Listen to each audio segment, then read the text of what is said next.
हनुमान् श्रीपदो वायुपुत्रो रुद्रो नघोजरः अमृत्यवीरवीरश्च ग्रामवासो जनाश्रयः धनदो निर्गुणः शूरो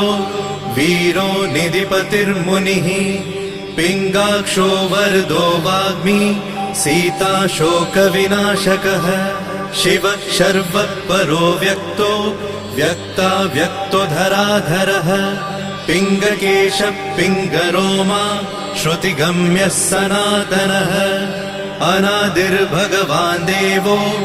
विश्वहेतुर्जनाश्रयः आरोग्यकर्ता विश्वेशो विश्वनाथो हरीश्वरः भर्गो रामो रामभक्तः कल्याणप्रकृतिस्थिरः